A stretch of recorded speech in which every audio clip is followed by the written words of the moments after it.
Hola chicos, hoy vamos a empezar el tema de formulación inorgánica. Es un tema que no viene en el libro, pero vamos a hacerlo como introducción para el año que viene, para que cuando empecemos a trabajar en el año que viene la formulación inorgánica, que la vamos a tener que ver, pues bueno, ya sepamos un poco y tengamos algunos conocimientos. Bien, con respecto a esta clase vamos a empezar un poco a ver qué es la tabla periódica, qué son los elementos y cómo se estructura. Vale, bien, en la imagen tenemos una tabla periódica. Esto ya lo veremos con más detenimiento el año que viene, ¿vale? Pero bueno, la tabla periódica tienen los distintos elementos. Estos elementos que vemos ahí, por ejemplo, el hidrógeno, el litio, el sodio, el potasio en la primera fila, el magnesio, el hierro, el cobalto, etcétera. Pues estos elementos están posicionados de esa manera, están colocados de esa manera según el número de protones que tienen, ¿vale? De las partículas subatómicas. Sabemos que la partícula, sabemos lo que es un átomo, ¿vale? Estos elementos son átomos y después estos elementos tienen distintas partículas subatómicas, que estas partículas subatómicas son los protones con cargas positivas, los neutrones con cargas neutras y los electrones con cargas negativas.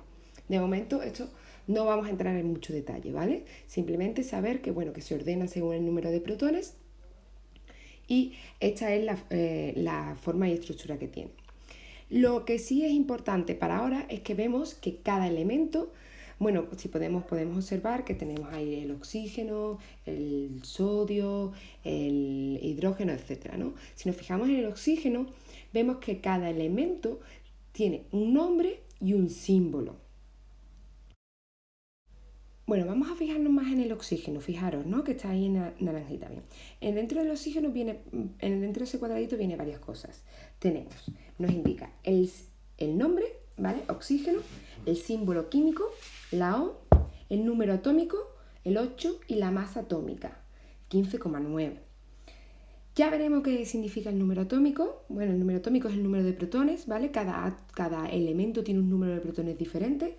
Si hemos estado ordenados, el hidrógeno, empezamos con el hidrógeno 1, después si nos vamos a la derecha del todo, en la tabla periódica tenemos el helio el 2, ¿vale? Este es el número de protones, que ahora mismo no nos preocupa.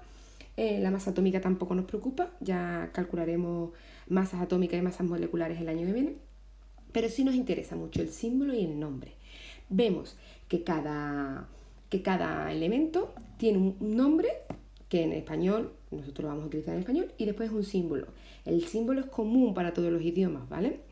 Bien, nos fijamos en la primera fila, a la izquierda del todo tenemos el litio. Fijaros, y el hidrógeno. Cuando el símbolo tiene solamente una letra, esa letra siempre viene en mayúscula, ¿vale? Siempre, los símbolos siempre tienen que venir en mayúsculas.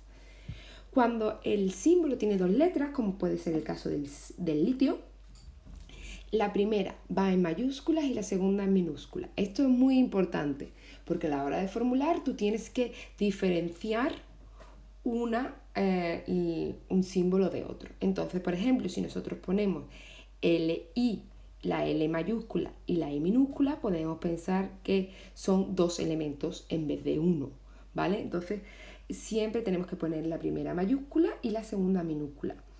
Fijaros, por ejemplo, en el caso de la derecha, el berilio, Be, exactamente igual, ¿vale? El sodio, Na. Bueno, pues lo que tenemos que empezar es a familiarizarnos, lo dije, con los símbolos y los nombres. De momento no hace falta que los aprendáis, ¿vale? Porque como vamos a trabajar desde casa, podéis siempre recurrir a la tabla periódica que está aquí o a cualquier otra de internet y ver qué símbolo y qué nombre pertenece. Pero sí que es importante que vayáis trabajándolo porque mientras más lo practiquéis, os lo vais a ir aprendiendo, ¿sabes? Y llegará un momento en que lo aprenderéis solo. Vale, esto es lo más importante que tenemos que aprender de la tabla periódica de momento. Bien, ¿qué tenemos aquí? Los elementos pueden tener uno o más números de oxidación o valencia, ¿vale? Se le llama comúnmente el número de oxidación, que también se le puede llamar valencia. ¿Qué es? Son el número de electrones que gana o que pierden. Ya lo veremos el año que viene, pero cuando tú unes dos elementos y formas un compuesto, por ejemplo, este compuesto FH2 o por ejemplo el agua, que es H2O, ¿no? ¿Por qué se unen? ¿Por qué se unen estos dos compuestos? Pues porque llegan a un equilibrio entre electrones. De todas formas, esto no lo tenemos que saber, ¿vale? Pero sí que es importante que sepáis que hay elementos que tienen más de un compuesto, o sea, más de un número de oxidación o valencia. Por ejemplo, el hierro. El hierro puede tener un número de oxidación más 2 o un número de oxidación menos 3, o sea, más 3, perdona. También podemos tener elementos que pueden tener números de oxidación positivos o negativos. Por ejemplo, el yodo es menos 1, puede actuar con valencia menos 1, con valencia más 1, con valencia más 3, con valencia más 5 y con valencia más 7. ¿Vale? ¿Esto qué significa? Pues que quiero que sepáis que dependiendo del elemento pueden actuar una o distintas valencias. Entonces ahora os voy a poner la tabla, que es la tabla la que vamos a utilizar para trabajar con las valencias, donde vais a ver que cada elemento tiene una valencia u otra. Y eso hay que explicarlo cuando trabajemos en la formulación, ¿vale? Entonces, bueno, aquí tenemos la tabla que vamos a utilizar para trabajar la formulación con las distintas valencias, ¿vale? Aquí solamente vienen los símbolos, ¿de acuerdo? Por ejemplo, mirad en el hidrógeno, que puede tener valencia menos 1 más 1. Después tenemos el litio, que puede tener valencia más 1 solo, ¿vale? Por ejemplo, el Mn, que es el manganeso, más 2, más 3, más 4, más 6 o más 7. Entonces, dependiendo, o sea, cuando un elemento actúa con una valencia u otra, forma distintos compuestos. El hierro, que como hemos visto antes, que tenía más 2 o más 3, si está actuando con la valencia más 2, que ya lo veremos, formará el compuesto FeH2. Pero si está actuando con la valencia más 3, formará el compuesto FeH3, que son compuestos distintos.